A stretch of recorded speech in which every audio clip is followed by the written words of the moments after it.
Bom, a nossa entrevistada de hoje aqui no BCTV é a jornalista Marisa Tavares, que é também escritora. Ela acaba de lançar, inclusive, o livro intitulado Para Continuar com Ela, num evento realizado no último dia 25 aí no Rio de Janeiro, onde ela mora. Bom, Marisa é graduada em comunicação pela Universidade Federal Fluminense. Em sua brilhante carreira como jornalista, foi repórter da revista Veja e foi também editora executiva do jornal O Globo, no Rio de Janeiro, com quem eu trabalhei lá no início da década de 2000, né? Ela do Rio e da sucursal de São Paulo aqui. Marisa foi ainda diretora executiva da Rádio CBN entre 2002 e 2016, um grande período que a rádio teve uma grande expansão, inclusive, porque eu sou um ouvinte inveterado da Rádio CBN. E já era na época também, como sempre, desde quando ela surgiu. Bom, lá na CBN, né, ela criou também o programa 50 Mais, né, que acho que, né, que fez um grande sucesso. Vamos então falar com a nossa convidada de hoje. Boa noite, Marisa Tavares, seja bem-vinda. Obrigada fico tão feliz de reencontrar pessoas tão queridas com as quais eu trabalhei. É um prazer enorme. A Adriana sempre expansiva, amorosa. Minha A primeira Adriana chefe, minha primeira chefe no Globo. Marisa foi minha primeira chefe no Globo, tá, Gemma? Você só foi meu então, chefe muito tempo depois. Você e a sabe, Marisa, Adriana e Germana, é tanta gente que diz que eu fui a primeira chefe, tem gente até mais velha que eu que está dizendo que eu fui a primeira chefe. Não bom, exatamente. Bom, deixa eu confessar uma coisa. Naquela época, acho que eu já tinha uns 40 anos de profissão, hoje tem 53, mas naquela época, você acho que foi uma das primeiras editoras executivas. Eu já tive a Helena Celestino, Fernanda Godoy também está lá agora, mas você, naquela época, acho que foi no ano 2000 exato, você foi uma pessoa que era muito ativa dentro do Globo. O Globo estava numa fase também de transformações. O Globo, desde sempre, daquela época principalmente, o Globo era o jornal não pelo fato de eu trabalhar lá, mas era o jornal que eu mais gostava, era o jornal que sofreu também uma transformação gráfica. Ficou um jornal maravilhoso, né? Muito bem editado, era um jornal muito bem editado, aquelas páginas 3 brilhantes que sempre a gente gostava de fazer, né? Eu aqui em São Paulo a gente adorava fazer, quando matéria saía na página 3 era uma delícia, né? Então, a gente fez grandes matérias lá, né, Marisa, com a sua você tocando lá o bastão, tocando lá organizando a ópera lá, e a gente fez grandes coisas lá, o jornal sempre. Depois acabou o ESSO, senão a gente teria vários ganhos, né? Vários prêmios ganhos. O jornal era fantástico, né, Marisa? Que boa recordação, né? Pois é, Tudo bem. Então, Marisa, vamos começar a verdade. entrevista. Mas o tempo passa e agora eu falo de quê? De longevidade. E, Exatamente, o que também, e como o diga, Globo também era um veículo longevo, né? O Dr. Roberto fez 100 anos, tudo é longevo lá no Globo. Mas vamos então falar da longevidade, mas vamos começar também exatamente, Marisa, pelo livro que você lançou na semana passada, que você escreveu, inclusive, em parceria com o jornalista e escritor José Godoy, que é outro que eu ouço diariamente na CBN, porque ele faz aquele programa com o Dan Stubbe cedo, né? E também no fim do expediente na fim de sexta. Mas expediente. você fez esse livro em parceria com ele, né? Essa obra, né, Marisa, é uma continuação do livro, outro livro editado para vocês também, de 2015, que é intitulado Para Ficar com Ela. Marisa, o que você quer dizer exatamente nessas obras que você produziu? Que é sobre longevidade, que é a tua especialidade, sobre o que você fala Não, nelas? aí são duas coisas diferentes, né? Eu tenho, desde 2016, esse ano vai fazer 10 anos que eu tenho um blog sobre longevidade no G1. Foi uma história Eu vou que chegar começou lá. na CBN, como você falou mesmo, né? Quando eu criei lá o programa 50 Mais CBN. Minha parceria com o Zé Godoy, que também é uma parceria de vida, porque a gente é casado, é na linha dos livros infantis e infanto-juvenis. Esse que acabou de chegar, o Para Continuar com Ela, é uma continuação de um livro que a gente fez há 10 anos. Então, mas era que o personagem tinha 10 no primeiro livro, agora ele tem 14 anos, e ele passou pela pandemia, que eu acho que também é um assunto muito importante, porque todos nós que somos mais velhos vimos como isso bateu muito fortemente nos adolescentes, principalmente, né, nos pré-adolescentes, toda essa garotada que teve que ficar confinada em casa. Então, eu brinco que eu trabalho dos 8 aos 80, na verdade, é dos 5 aos 100, que é livros infantis, infanto-juvenis, e a minha produção para os adultos, mas principalmente os 50 a mais. Bom, foi uma surpresa saber que você é casado com o Zé Godoy, até porque quando eu escuto na CBN, ele sempre tá no aeroporto viajando para algum lugar. Aí é para Portugal, é para não sei, é para Espanha. Toda hora ele fala do exterior, estou aqui em Londres, estou aqui não sei aonde. Ele a fica gente pouco viaja em casa, bastante, é verdade. E você sempre está com ele? O bom você de sempre rádio está com ele? pode fazer Sim, nós dois trabalhamos em casa, né? Tá. Mas a gente não trabalha no mesmo ambiente. Então é bom que às vezes a gente só se encontra na hora do almoço. Passa a manhã inteira, cada um no seu ambiente trabalhando. Bom, Marisa, aí, primeiro, eu queria que você falasse um pouquinho desse livro que você lançou agora no dia 25, que é Para Continuar com Ela, né? Também você falou desse adolescente, né? Acho que é Miguel, né, que ele chama? Miguel, exatamente. Tá, aí o que desse acompanhamento, o que você verificou agora que foi uma outra fase, né? Acompanhou a outra fase. O que você, porque ele veio aí de problemas na pandemia, né? Como é que foi essa sequência que você acompanha agora? Quando a gente criou o Miguel há 10 anos, ele era um menino que estava vivendo o primeiro amor, que é uma coisa muito comum nessa faixa, né? 10, 11 anos. E ele, para conseguir chegar na garota dos sonhos dele, ele começa a escrever um diário. E quando ele começa a escrever o diário, ele começa a pensar sobre a vida dele. Então, é também uma jornada de autoconhecimento. O livro foi muito bem, foi vendido para escolas, e o pessoal da editora sempre falava, mas faz uma continuação, mas eu não queria uma história por nada, né? Uma continuação fria. Depois da pandemia, eu falei assim, nossa, essa é uma história, né? Um menino que, de repente, se vê às voltas, a família inteira com um monte de problemas, os pais que são demitidos, todo mundo tendo que se reorganizar, uma história que tanta gente viveu.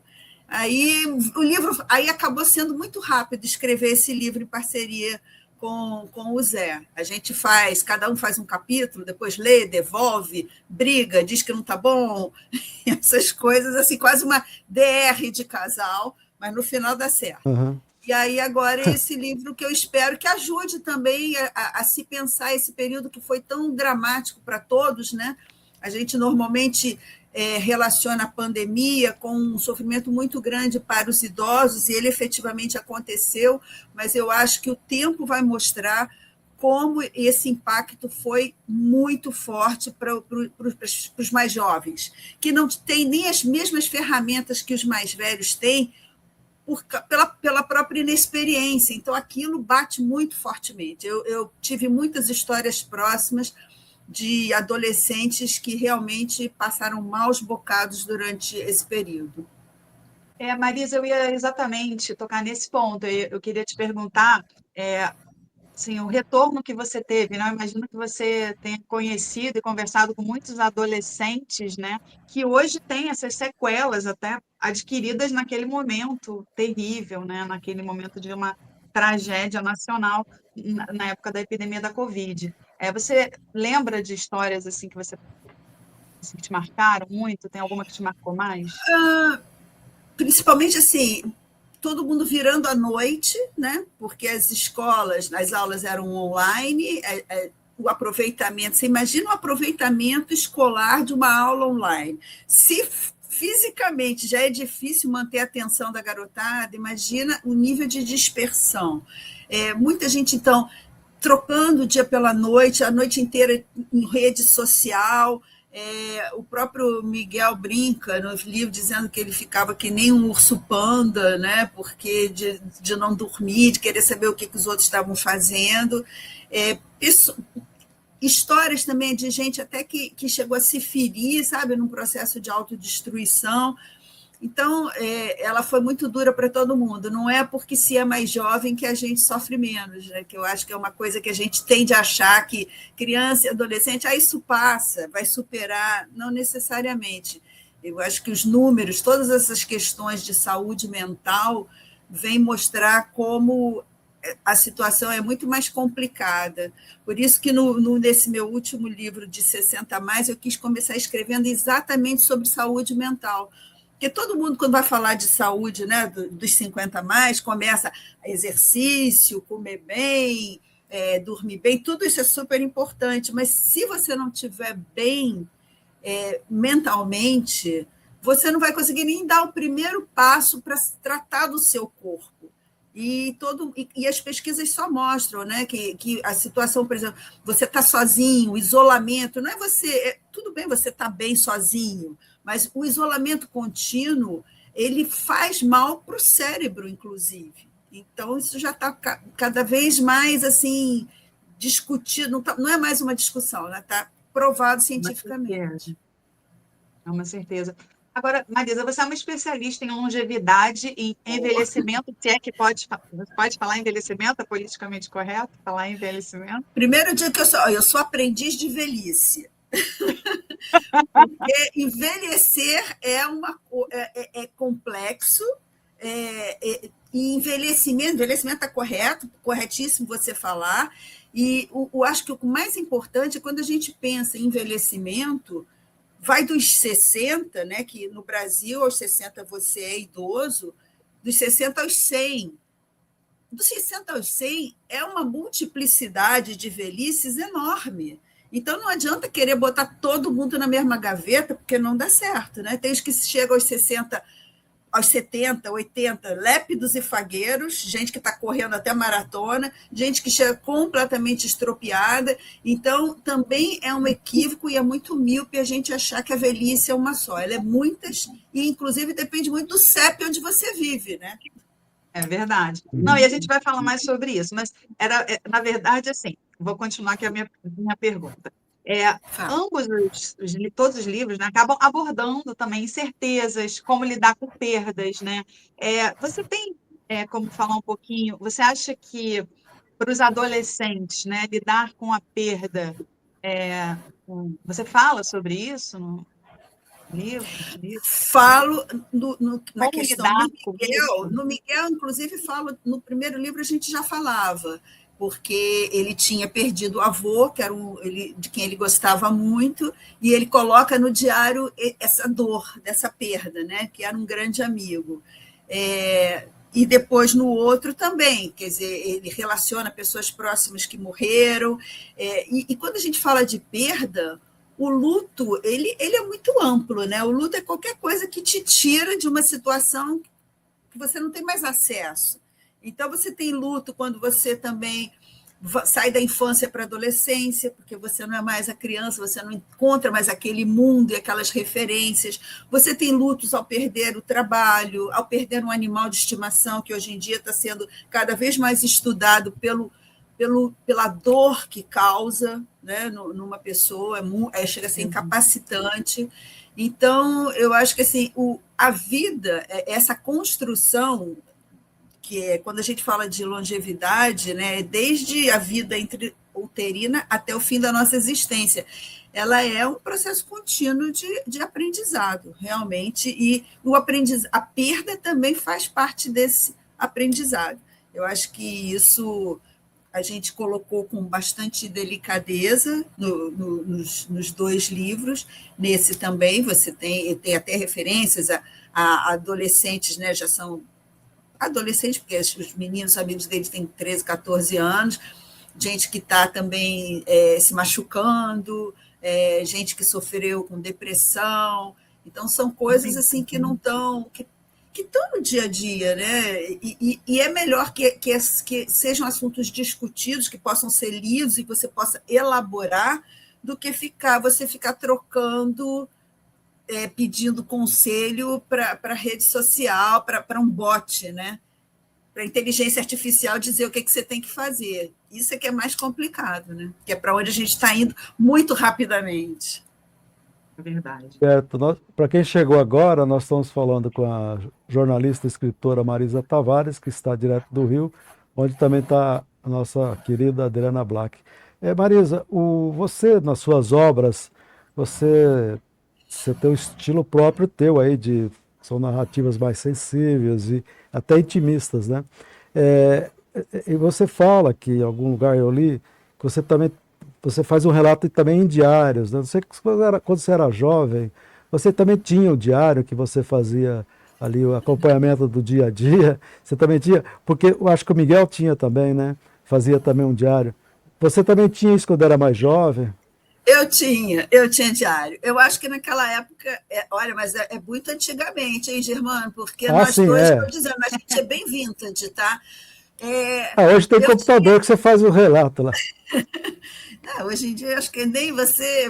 Ou então você bota no TikTok e aquilo ali é o seu É. diário que você compartilha com todo mundo. Porque o diário era uma coisa muito íntima, né? Você tinha Uhum, diário que você até prendia, escondia para ninguém ler. Hoje em dia as coisas são muito mais. As pessoas exibem muito mais da sua vida, o que tem seus uhum. prós e contras, né? Mas eu tinha diário, sim, e quando a gente resolveu escrever sobre o Miguel, a gente achou legal ser um menino, porque meninos, quem tem diário normalmente é menina, não sei se você teve diário, É. Germano, mas diário é coisa mais de menina, que as meninas Eu tive. escrevem, estão ali, né? A Adriana com certeza deve ter tido. Mas é porque o Miguel faz um diário porque ele acha que assim a Camila vai se interessar por ele vai parecer sensível, mas aí no final ele é absorvido pelo diário, por aquela conversa consigo mesmo. E na pandemia ele volta a escrever o diário porque ele está tão angustiado que ele precisa soltar aquela raiva, aquele mal-estar que ele está sentindo, e ele encontra esse caminho no diário, que eu acho que seria bom, né? Você poder falar com É. alguém, mesmo que você faça isso de escrito, né? Pô, Marisa, vou te confessar, nunca tive diário, mas eu tenho um filho, Imaginei. eu tenho um filho e três filhas, todas elas tinham diário, né? E daí Te digo, é ficava, uma como coisa você de falou, menina, Com aquela feminino. é, chavinha, aquela como, chavinha. como você até falou, né? Quase todas escondiam o diário, né? E quando você descobria, elas iam lá, o que é que você está mexendo aí, né? Não sei o quê, né? Ah, você Ninguém gosta do deixava, jogo. ninguém deixava, as meninas, principalmente o meu menino mais velho, queria ver o que as meninas tinham escrito, né? Porque todos têm Olha uma, que danado. todos têm, todos têm uma diferença muito pequena, a não ser a minha mais nova, que tem 30. Os outros têm todos 42, 43, 47. Era uma Todo mundo já. escadinha. Mas a minha filha mais nova tem 30, que é a caçula. Bom, Marisa, deixa eu te falar outra coisa. Nesses teus livros, você tem 9 livros, né? Quer dizer, além dessa história, que é uma coisa meio fora da curva, você tem 9 livros e você fala muito de envelhecimento e tal, né? Como é que você vê hoje as pessoas longevas? Porque antigamente 50 anos já era longevo, 60 passou da curva, já era aposentado, né? Só que hoje, tem muita gente, eu tenho vários amigos, escritores, uma série de gente que está com 91, 92, tem gente que chega no 100, como a Fernanda Montenegro é um exemplo, né? Quase 100 anos, ainda está aí ativa, fazendo peças, cinema. Como é que é hoje o novo velhinho, né? O novo 90 a mais, sei lá, hoje. Não é mais Ó, 50 a mais, né? se você falar velhinho, vai Não, não ser é. considerado Não, etarista, hein? não é Mas etarista, mas. eu Não, acho mas que a eu, gente o que eu. vive. Não, a gente realmente ganhou o bônus da longevidade, né, do século XX, do final do século XX para o século XXI. Então, a humanidade ganhou 30 anos. Né? Então, assim, você falou muito bem. A minha mãe, com 40 anos, era uma avó. Né? Antes dos Uhum. 50, ela era uma avó, ela era meio uma senhorinha. Eu brinco que hoje em dia a diferença é que as avós fazem sexo, inclusive, né? Mudou muito, Exato. não é? Arruma namorados, né? Arrumou namorados. Então, a grande questão você vê, o Brasil envelheceu muito rapidamente. Né? Se você pegar na década de 50, a expectativa de vida era em torno de 45 anos. Hoje em dia é de Uhum. 76,6 anos. Para as mulheres, quase 80, 79 alguma coisa. para os homens, 7 anos menos. Os homens vivem menos que as mulheres, o que também significa um problema para as mulheres, porque elas ganham menos, né? Elas muitas vezes deixam de trabalhar para cuidar de filhos, para cuidar de um parente, de alguém da família, então elas acabam tendo uma velhice maior e mais pobre. Então, assim, a gente tem esse grande bônus e a questão é o que fazer com esse prêmio que a gente ganhou de mais 30 anos.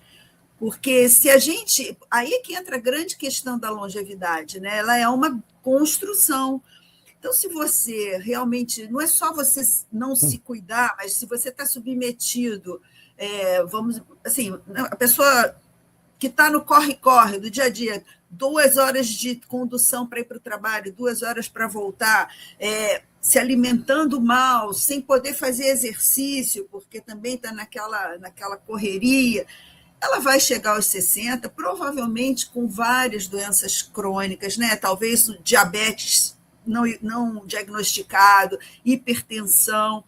Então, ela vai viver mais, porque hoje em dia a medicina ela vai poder cuidar e manter aquela doença mais ou menos sob controle, mas ela não terá a mesma qualidade de vida. Então, quando eu digo que eu sou aprendiz de velhice, eu acho que a minha geração, a sua geração, Germana, a gente tem uma missão que é ensinar a velhice para os mais jovens, é dizer, gente, olha só, envelhecer, porque quando você fala de velhice, para quem tem 30 anos, parece ficção científica, né? A pessoa fala assim, pelo amor de Deus, meu irmão, larga disso, mas é logo ali, quando a gente se dá conta, é logo ali. E tem muitas coisas para a gente construir essa velhice boa, essa longevidade, né? Que passa pela questão física, pela questão emocional, psíquica, passa também por a gente ter que ensinar o que é segurança financeira, porque também vai fazer a maior diferença quando você passou dos 60 e você já não tem mais, o mercado de trabalho já não está tão interessado em você, na verdade, hoje em dia até menos, muito antes disso. Então, você tem que ensinar para os filhos, para os netos, olha, meu amigo, você vai viver 80, 90 anos, então até as escolhas profissionais você vai poder fazer, uma faculdade talvez não seja suficiente, você vai ter que combinar outros cursos, vai ter que estar sempre aprendendo. Então, assim, eu acho fascinante, porque é isso que vocês acabaram de falar. É um bônus de longevidade, tem gente viajando, tem gente trabalhando, e essa nossa geração, baby boomer, eu sou da raspa do tacho dos baby boomers, eles viram os seus pais envelhecerem e serem jogados para fora de cena. Aí chega a nossa vez e a gente, não, nós não, a gente quer continuar. Pois é, então eu brinco dizendo que nós somos os inventores de uma nova era. Não sei no que vai dar, mas eu estou militando. Antes da minha pergunta, inclusive, Marisa, você, num dos seus livros, você aborda temas como reflexões práticas sobre como cultivar hábitos e atitudes que favorecem uma vida longa e saudável, né? E, aliás, Marisa, eu vou dar aqui um testemunho. Marisa, e isso é pessoalmente também, é uma das pessoas que eu conheço que praticamente não mudou. Ela tem a mesma... Eu conheci a Marisa... Mesma carinha, né? Mesma carinha. Tá bom. Eu fiz eu botei uma maquiagem bonitinha e estou com uma luz favorável. Mas muito obrigada, eu fico muito feliz. Mas isso não tira nenhum ano da minha vida. Você sabe que quando eu comecei a escrever no G1, na primeira coluna eu disse a minha idade. E aí uma amiga minha falou assim, mas por que você vai dizer? Eu falei assim, porque se eu começar a dizer, tirar anos da minha idade, daqui a pouco meu filho vai estar mais velho do que eu, não vai dar certo, eu não vou saber fazer tanta conta. Você é a favor dessa coisa da mulher falar da idade? Uma boa. Falo, eu tenho 67 anos. Eu vou fazer 52 daqui a 2 semanas, também falo. Então, parabéns já antecipadamente. A idade não tem que ser um peso para as pessoas, né? Não é que assim dizer, você é ageless, você não tem idade. Não, eu sou o que eu sou hoje porque eu tenho 67 anos, eu já vivi um monte de coisas, né? Provavelmente, se você perguntar para uma mulher de 50, ela vai dizer, nossa, eu estou muito melhor do que quando eu tinha 20, que eu era muito mais insegura, que eu não sabia o É. que eu queria, eu não tinha noção do meu corpo, da minha cabeça. Eu escrevi um livro sobre menopausa, que foi lançado em 2022, que fica muito claro. Eu entrevistei várias, assim, a sensação, né, de que você está muito mais senhora de si, ela acontece na maturidade. E aí fica aquela coisa, pô, e na hora que eu estou me achando bam, bam, bam, aí vem a menopausa e eu tenho que me reinventar, porque tem várias questões físicas com as quais eu tenho que lidar. Então, assim, viver é muito bom. Sorte a nossa, sorte daqueles que envelhecem, porque os que não envelhecem não são sortudos como nós. Então, eu acho legal, não tem problema nenhum de falar a minha idade, não. Mas Legal. obrigada pelo elogio. Cristina, você vem de uma família longeva, como é que Não, você resolveu, como é que você teve esse clique de se dedicar à longevidade? eu venho de uma família que meu pai e minha mãe morreram muito cedo, porque eram fumantes, né? Então, de uma família de fumantes, eles morreram por causa do cigarro. Então, minha mãe, inclusive, teve um câncer, ficou boa do câncer, continuou a fumar, já com o organismo depauperado por causa do tratamento pesado, mais pesado ainda naquela época. Então, eles morreram cedo. Mas, quer dizer, eles morreram cedo, mas os irmãos deles, que não fumavam, viveram bastante.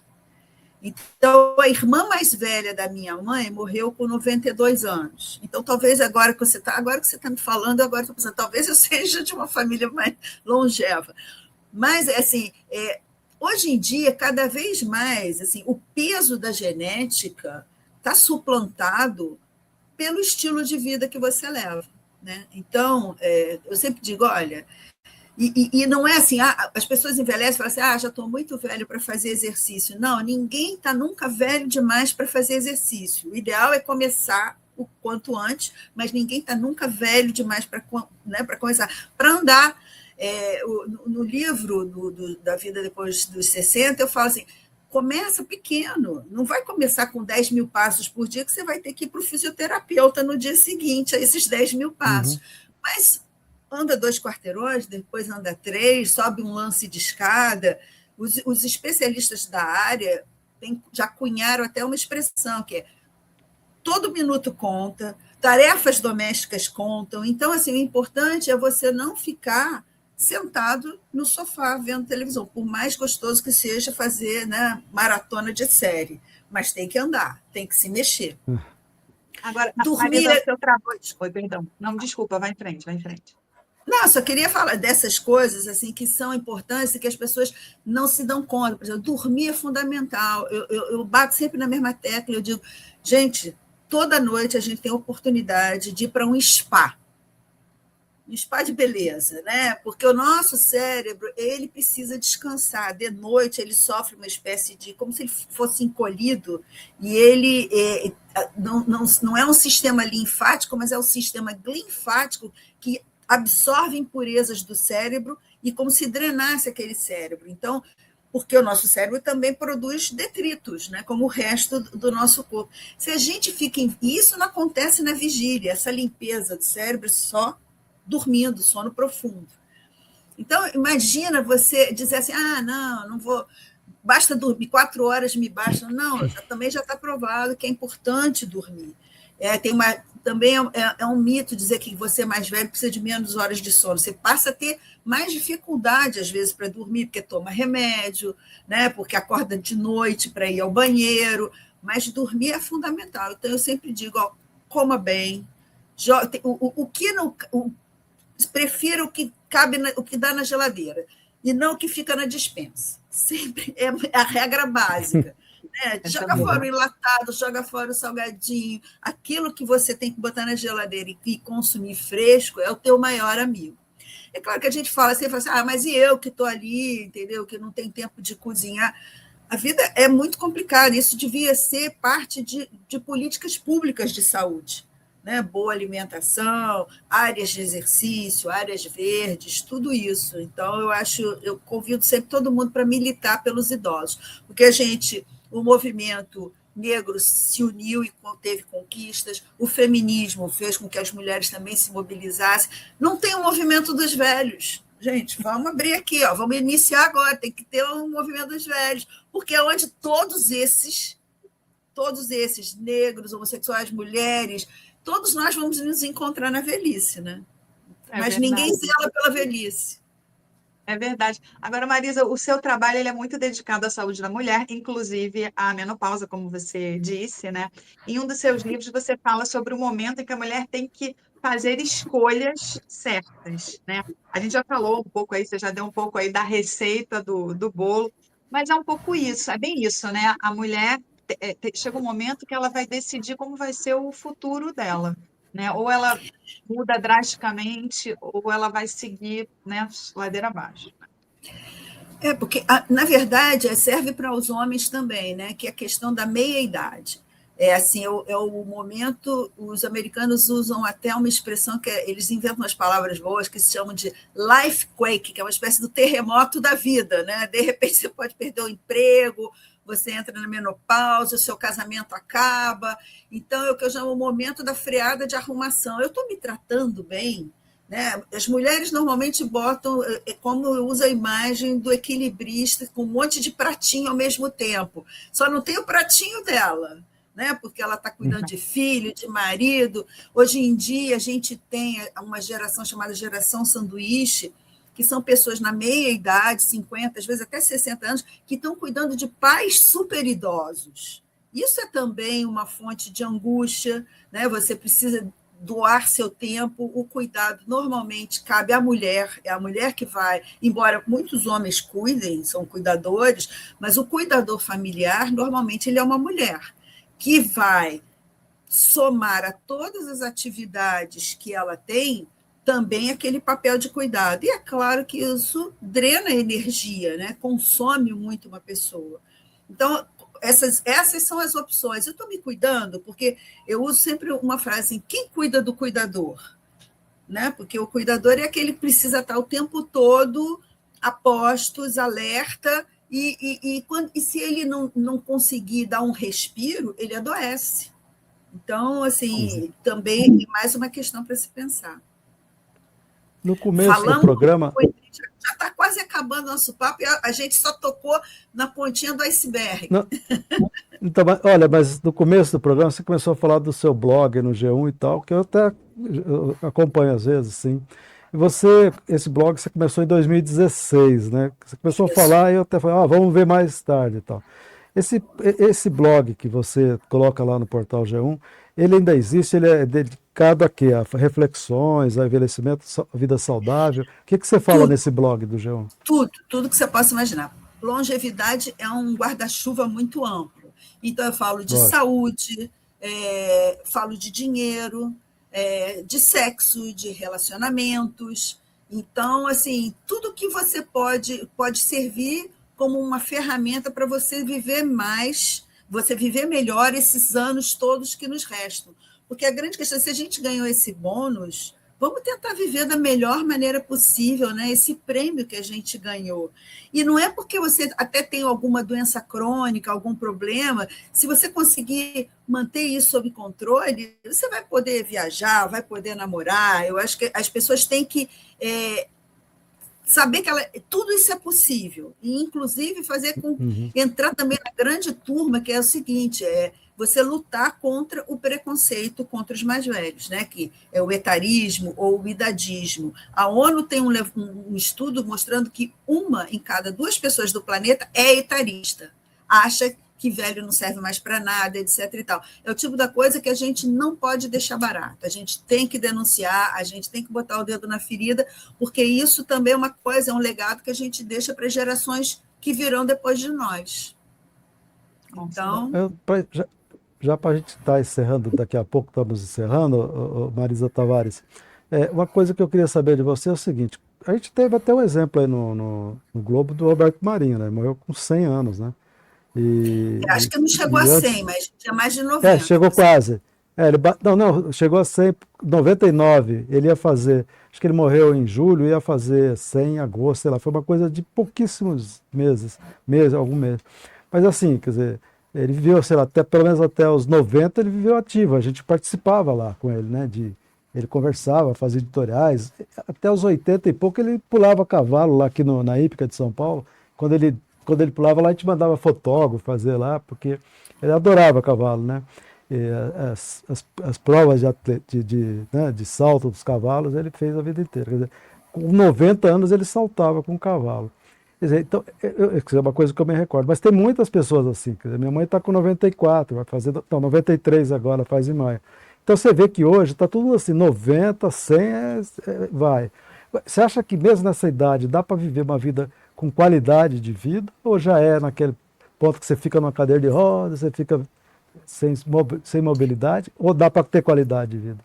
Dá para ter qualidade, você citou a Fernanda Montenegro, que continua ativa, mas é isso, você não pode achar que, assim, não fazer nada, porque o cérebro precisa de estímulo, o corpo precisa de estímulo, você precisa ter o que é muito importante, você ter uma rede, né, de pessoas, de afetos, porque isso vai te alimentar também, não vai te deixar cair em depressão. Então, mas não, isso, nada disso é dado, né? A gente também tem que correr atrás, a gente tem que cultivar amizades, a gente tem que se manter interessada nas coisas que estão acontecendo. Eu acho que a tecnologia é uma grande aliada de todas.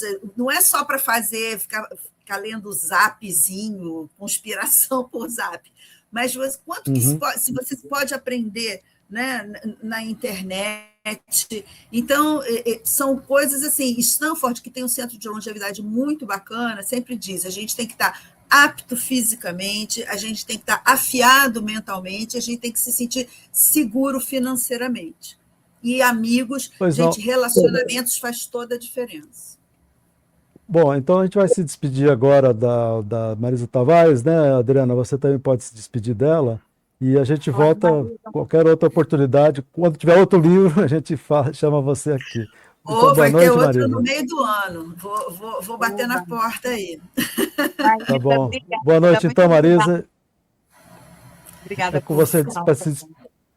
Foi ótimo. Foi um prazer enorme. Eu adoro falar sobre esse assunto e fiquei muito feliz de reencontrar seus pupilos. Pupilos não, companheiros de jornada, né? Tá bom. Então, boa noite, então, Marisa. Boa noite, então. Obrigada, Marisa.